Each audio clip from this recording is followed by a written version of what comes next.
Good ideas with good margins. That's what it's about.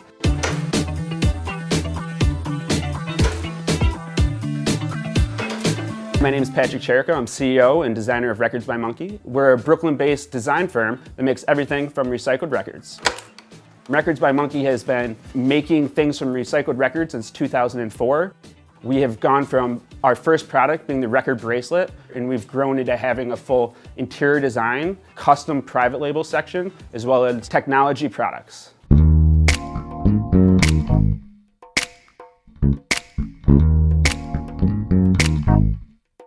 In 2004, I was studying fashion design at FIT. We were partying at the local house next door to the Chelsea Hotel. My friends were making those record bowls that were pretty popular then in the oven. One became over melted, and I instantly took a pair of scissors and cut it into a bracelet and melted it over my friend's wrist, and that was where the idea was planted.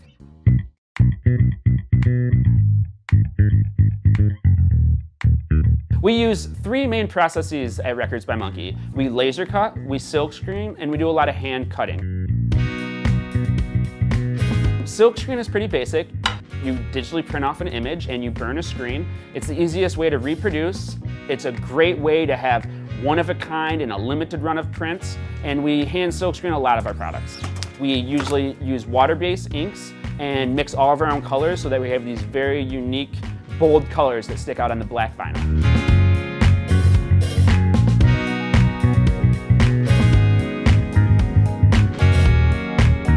Laser cutting, which is a toxic process, we have a carbon HEPA filter system that vents 99% of the toxins. The production process is sometimes the most important and funnest part of the design. Making a jig or inventing a way of doing something is one, fun, but two, it streamlines and it feels like you're doing the most innovative part of the design process.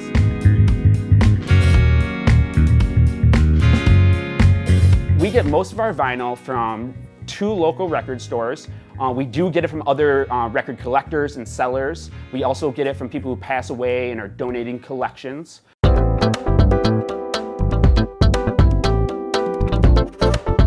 There's a lot of different ways to, I'm sure to incubate your company. I chose through the markets and through the vending community, and I felt like that was the best approach for me to identify who I was as a designer, what I was going to do for a brand, and how my company was going to grow. There's no better outlet to get feedback than taking your product and putting it in front of people and seeing what they're going to say, seeing if they're going to buy it and what they're going to buy it for. And recycling and seeing recycled products in the marketplace was relatively new. Up from 2004 to 2010, prior to this, DIY sort of like artisan market blow up, it was a very lucrative and fast growing industry. I never really realized that I'd be growing such a strong private label sector in my company. From the beginning, we always did custom bracelets and things like that. I would have never dreamed, making custom products for Bob Marley or, Jack White and Third Man, or currently we're making stuff for HBO and the new television series Vinyl, which a direct connect, and that doesn't happen all the time. We just created the record calendar for King's Theater, the new theater that opened up in Brooklyn. Failure is a part of success is the most generic thing to say, but it's like, oh my God, every time I mess up, I learn how to talk to a client or do something more right the next time. And most people are just so let down when it's like, no, you can just keep messing up year after year and it's fine as long as you change that, react to that, and make that a positive thing.